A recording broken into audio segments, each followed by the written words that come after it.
she let me do whatever I wanted.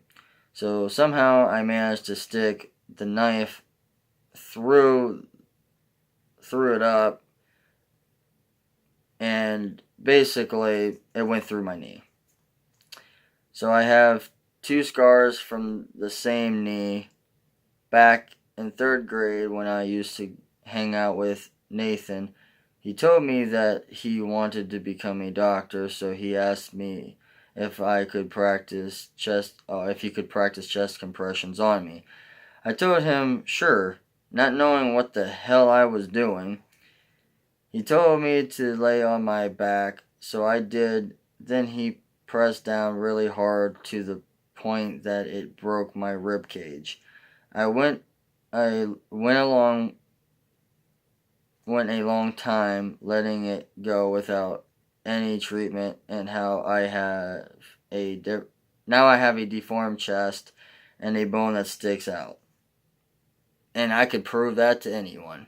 I literally have this small little bone. Once my rib cage healed over after it being broken from chest compressions and not getting any cast or any treatments for that, I went like a month or 2 or maybe even 3 just letting it go and having problems breathing and stuff. I never said anything because I was afraid to back then. But yeah, I got a bone right here, and sometimes when I eat real fast, it feels like I got food stuck right over here. So I have to drink something to get it down. Which I know a lot of people actually have problems like that too. So anyway, continuing my story with Roger, from the age of 13 to 15, around this time frame we moved to Niles where I got bullied, threatened, beaten up, got 2 girlfriends not at the same time, and robbed. The guy that bullied me was also the guy that threatened me, beat me up, and all that other stuff, stole my bike, because I refused to fight back. The first girl I dated in Niles was named Sabrina. She asked me to homecoming, which was my very first dance, and it turned out terrible. Because when I got there, she was talking to some other people and walked up to me just to break up with me. Yeah, talk about a homecoming dance, right? I didn't dance or anything that whole night. One day, I wanted to hang out with a friend that lived around the block, so I walked over to his house, but before I could even get there, I had this guy, the same guy that bullied me, came up to me with the bike he stole from me, and he said this: "You're lucky that the police is on to me. If it wasn't for them, I would kill you where you stand." No joke. I remember that clear as day. It's really scary to have someone that knows boxing and you don't know any form of fighting. Back then I didn't. Now I do. For those who pay attention to my YouTube videos, you should know that I know some MMA stuff, therefore mixed martial arts. And that's the part of the reason why I got into self-defense, is because I don't like bullies. So the second girlfriend I had in Niles was named Heather. We only dated for like a month. Everyone told me that she was too weird, so I ended up breaking up with her, which was kind of a mistake because she was a really nice girl. Kind of crazy, and she was like a strange crazy. She laughed over everything people said, but she was really nice. Because of what everyone was telling me, I broke up with her because of what everybody was telling me. My mom's boyfriend, Roger, is a dick. Plain and simple. But back in this time frame, he was worse. He had really bad anger issues, so bad that he would get angry over the smallest things, like someone crying because they got told to do a chore. they don't want to do. Roger would go up to us and hit us upside the head for no reason and would grab us kids by the shirt and throw us across the room.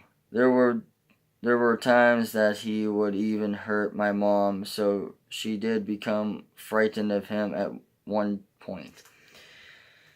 I won't ever forget the day my sister and I were wrestling and I threw her onto her bed. She rolled and hit the window hard. Roger heard the loud bang, then came storming upstairs. He picked me up by my shirt and put me up to the wall and said, I ever do that again, he would beat me up real bad.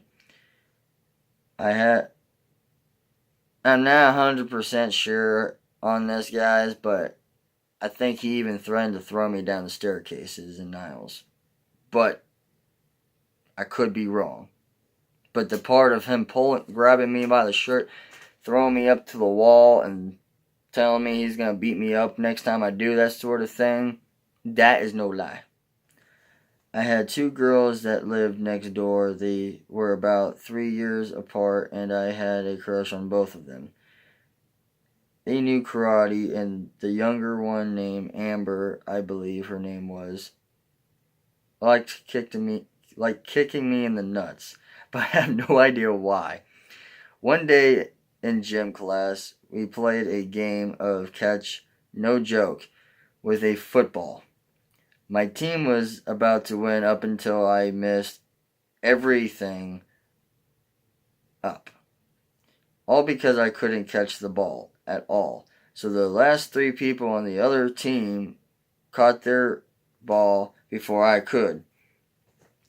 In case you're all wondering, my team was pissed at me. The worst part was getting made fun of by 2 girls, but that changed fast because my special ed teacher, overhearing the girls call me okay, I'm sorry. That changed fast because my special ed teacher called the girls over and told them to apologize, basically, to me for saying such mean things because I couldn't catch the football in gym class. The teacher told them off and demanded them both to apologize to me. One day at the bus stop, I told this mixed guy. Now, before I continue, I swear to all of you colored people or mixed people, I am not racist. So please don't just decide to get off and assume I'm racist. Listen and hear me out. As dumb as this might sound, and as racist as this is going to sound, just stick around. Trust me. Alright, so at the bus stop, a mixed guy that I was at the bus stop, I told this mixed guy that I was racist, and he looked at me and said, "Well, my dad is black, so you better stay away from me." I honestly had no idea what the word racist even meant. The only reason I said I was racist was because everyone was talking about black people and saying that people they knew were racist. I did talk to my mom about that word, and she told me about a time that we lived in Warren, Ohio, and got robbed by black people, so she became racist due to that. No lie, that's legitimately what she told me, and she'll probably tell everybody else the same exact thing. Over time, she did learn that not all black people are the same way. Of course, everyone's different in their own way, shape, and form. But she still doesn't feel comfortable around colored people. Me personally, I don't care. I don't care if you're blue, purple, black, red, orange. You could be whatever color skin you want to be. I don't care. I'll still be your friend. Anyway, I did learn that everyone is different in life, and just because our skin is black or white doesn't mean that we are bad. It just means we are different. Everyone deserves to be heard before they are judged or looked down on. I learned that everyone deserves a chance to prove themselves good or bad. We are all humans. It doesn't matter what color you are. You deserve to be treated equally with others. No one is perfect, so don't try to be. And that's not me preaching, that's experience. My family moved out of Niles because of all the issues we were having there. Making sure the time was still going. We moved in with Roger's friends for a while because we didn't have anywhere else to go. I would walk across the street to play at the playground that was in the area. There were a group of people that were 16 to 18 years old that would go there to hang out. This guy called me over and asked if I was a virgin. I didn't know what a virgin was at that time, so I just randomly said no. He looked at me and asked if I know what a virgin was, and I said no. So he explained it to me, and then I tried to get one of the girls. Wait. No, then he tried. I forgot to put the word he. Then he tried to get one of the girls to sleep with me. No joke. I think this guy was 18. But anyway, no one was interested in sleeping with a really young guy. At some point, my family got kicked out of the house because we refused to give them all our money for food so that they could eat it all. My family ended up moving in with my grandma's old landlord. We called him Buster. Buster had a man living with him at the time. His name was Frank Johnson, which is a really close friend of mine, kind of like a brother. And he became my best friend, but through time, we became brothers, like I said. On the weekends, I would cook Buster and Frank some pancakes for breakfast and made myself some, too. Everything was going well until Buster went to his basement to start his furnace, and it backfired on him, catching the whole house on fire. And this was around Christmas time. We lost almost everything in that fire, including my old close friend Buster, who got burned alive in the basement. Now, there's two different stories. From what I was told back when that happened was that he was burned to nothing but bones and organs. Then my sister, when I talked to her shortly after I wrote down this book, wrote it all down from based off all my memory and everything that everything I remember and know. She told me a different story, saying that he was found third-degree burns all through his body and died at the hospital. So that's my sister's version. This is my version. This is what I know. So don't say I'm a liar, okay? I can't be a liar if I don't truly know what's really going on. This is what I was told back then. When the fire department finally got to him, they found nothing left other than burned organs and his bones. The state paid for the hotel for us to live in, and for the first time we were on TV for the news because of the house being burned down. Okay. We were sort of excited about being on TV, but it wasn't for something like extremely awesome, like winning a trophy for the world's nicest person or for a really cool achievement. No, this was for losing a home, for being homeless, losing everything. So it wasn't exactly all that awesome. People say, back in that time, a lot of people wanted to be on TV.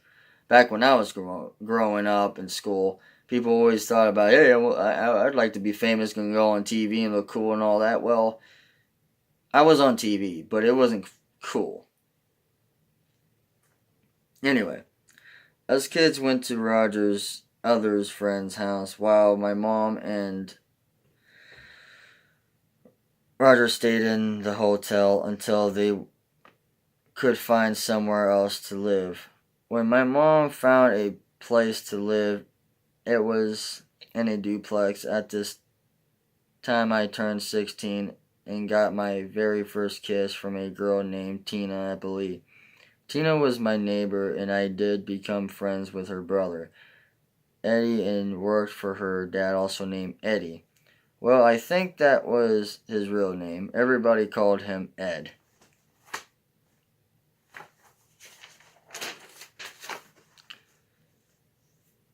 One night I got up to check the time, which was in my sister's room. The alarm clock that is, because I didn't have a phone at that age.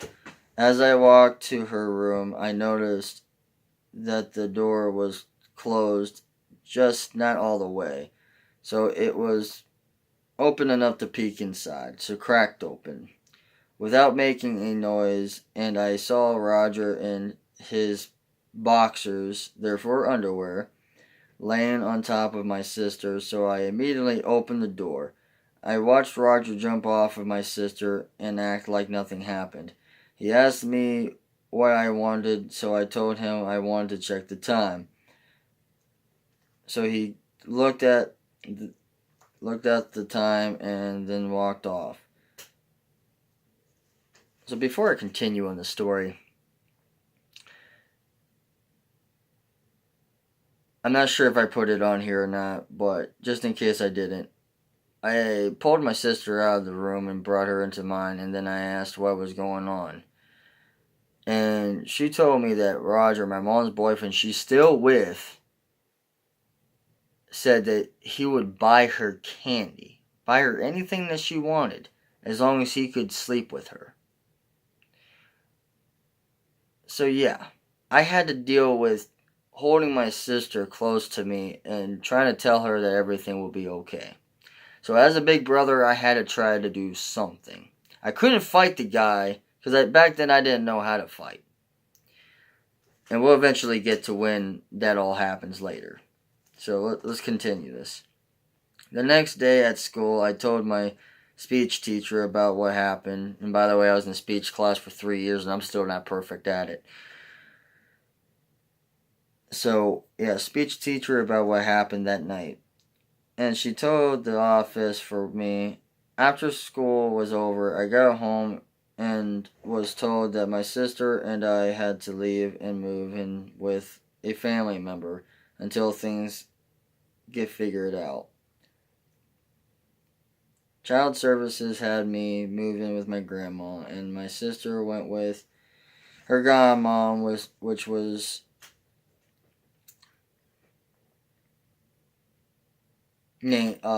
her name was Stacy. Okay, now let me stop there real quick and explain. That's what I was told back then. My sister confirmed to me that what actually happened was my mom chose Roger over my sister. My sister could not come back unless my mom kicked out Roger.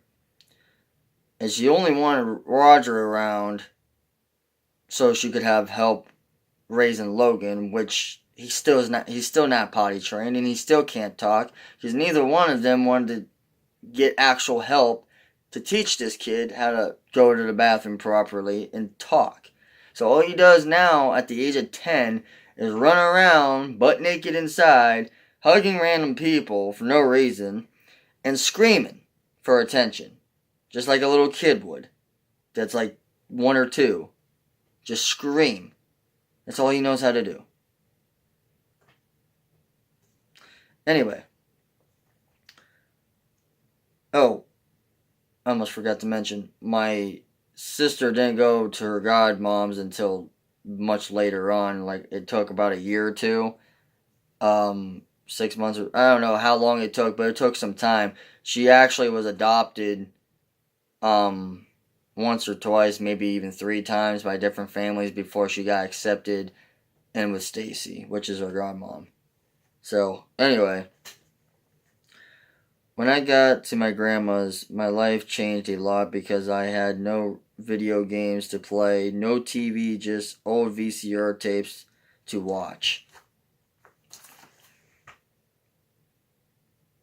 I had to play outside for entertainment, like the good old days. Believe it or not, it was rather fun. My dad wrote a letter to me saying how sorry he was for what he did, and he asked if I believed in God. He told me that he has been saved through the grace of God and hoped that I will give God a chance to save me. Luckily for me, there was a church down the road from where I lived. I decided to go to this bonfire that I heard about from someone at school, which takes place at that church down the road. The name of this church was Green Community Church, and that's where I went to get saved. When I got to the bonfire, I met this man named Tim, that looked at me and decided to introduce himself to me. He asked me if I believed in God, so I told him that I wasn't sure and then explained to him that my father told me to give God a chance. Tim then asked me if I would like to be saved. I just looked at him and said, "Sure." So he told me to repeat after him, and so I did just that. With my head down and my eyes closed, I just did everything that I seen him do because I had no idea. I really didn't. No idea how to pray, no idea what I was doing, no idea what was going on, no idea who I was talking to. Just did everything he did and repeated after him. So he showed me how to pray. After the prayer was over, Tim put his hand on my shoulder, smiled, and said, "You are reborn as a child of God." I started to ride a bike up to church every Sunday up until my mom, therefore my grandma, wanted to go, so I had to learn how to drive her to church and to other places. Sorry, my lip was bothering me. I had a piece of skin hanging there. It was anyway, because she couldn't walk due to her injuries from the car accident, which was earlier in the story. She got crushed by the car, and her spine had to get removed and was replaced by a metal rod, so she was paralyzed from the waist down. Technically, her whole back was paralyzed. She had phantom pain, which is a non-realistic pain that's just all in your head, actually. Anyway, continuing on with the story, I was still scared about that. I was still scared about what happened all those years ago when I almost lost my life in that car accident. Unfortunately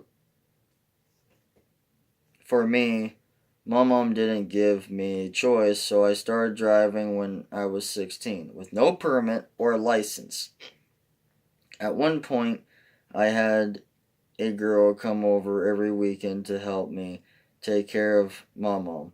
And eventually, she started developing feelings towards me and asked me if I ever had sex, so I told her no. And well, she showed me how it was done. So that's how I lost my virginity at 16. For those who couldn't find the hole their first time, don't feel bad, because I couldn't either. You can laugh all you want, I don't care.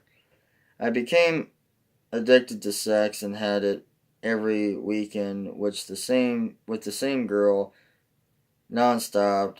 The school I was going to at this time was Maplewood Middle School. I dated a total of 4 girls that year. 3 of them were in school. The other one was 29 years old from a different state. Excuse me. The 29-year-old woman came to see me twice, and we did sleep together. I learned new sex positions from her, and later on in my life, I studied sex. So I know a lot more than I should. Just letting you all know, just adding that in there. Don't know why, I'm just doing it. I studied different positions and also tried many of them out. So you could say that I am kinky in bed. One day I went to church alone and found a roadkill animal that appeared to be a possum, with one eye popping out and a lot of blood coming out of its mouth. So I was sure it was dead. After church, I got on my bike and went home, but before I got there, I saw it, the same spot, covered in blood. So I assumed that someone picked up the possum and threw it in the ditch or something. I jumped back on the bike and came across the same possum that died, barely walking down the road, with its eye bulging out and blood still coming out of its mouth. I rode my bike up to it to watch it look up at me, and then walked slowly away towards the ditch and died. There was one day I went out to the barn. Oh, my bad. There was one day I went to burn the trash and I blew up my face. Now, before I start reading this more, this possum was a symbol of God's power. And this is one of those things that a lot of you people probably will refuse to listen to or believe. That's up to you. In a way, I really don't care. I'm just telling you my life story of what I've been through and what I've experienced throughout my life. Within the back when I was 23. I'm 24 now, like I said. But anyway, this stuff is, the possum was dead. Like I said, eyeballs popped out and everything, so I knew it was dead. After church, I was riding my bike towards my grandma's, which is where I was living, and there was that blood spot, like the story was saying. And I was like, okay, someone must have picked up the possum. I started riding the bike down the road even further, and from a distance, I saw something walking. I knew it was an animal, so I just, kept going until I got really close up to it, slowed down, start, looking at this animal, and it just barely, shook its head up, glanced at me, looked back down like this, and then started walking towards the ditch, and it just died again. And I was just thinking, that had to be God. There was no way that animal could have just came back to life. And I'm not lying. This is no joke. You can believe whatever you want, but that is what I saw. Anyway, I blew up my face with gasoline and a lighter. My grandma had to call the ambulance to come get me because I burned my hair, my eyebrows, everything, and had first-degree burns all over my face. Burned my eyelashes, my eyebrows off. I ended up with first-degree burns all over my face, so I was in pain from that for a week. A doctor told me that I was lucky to be alive because if I didn't scream, ah, when I blew up my face, then I would have gotten stuff from the gasoline in my lungs and it would have destroyed my lungs, and then there wouldn't be anything they would be able to do to save me. Eventually, I did move back in with my mom and switch schools again. I went to Matthews and finished school there. My first day at Matthews was surprising. I had 3 girls give me their phone number. No joke. And on one of them, one of them asked me to homecoming.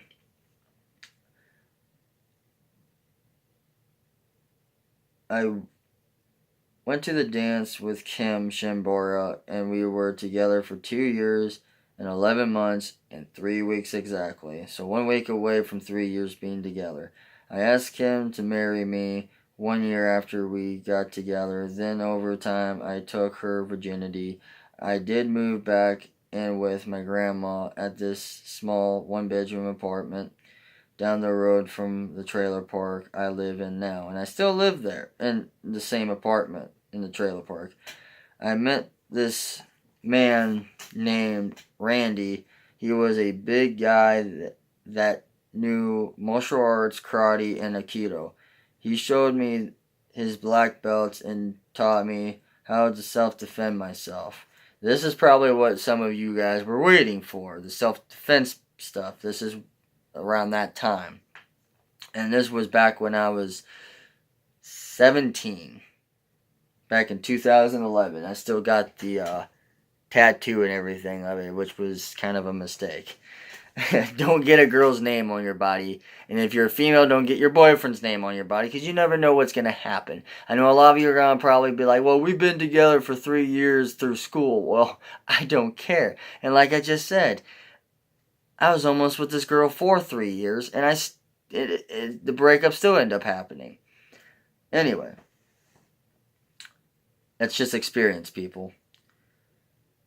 Crap happens. So, he taught me how to self-defend myself, which was really fun to learn.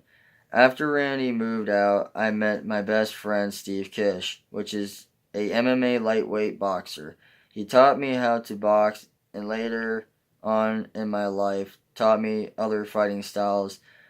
Back when I was going to Green Community Church, I had a messed up experience. Everyone got told to come up and hold hands and to pray.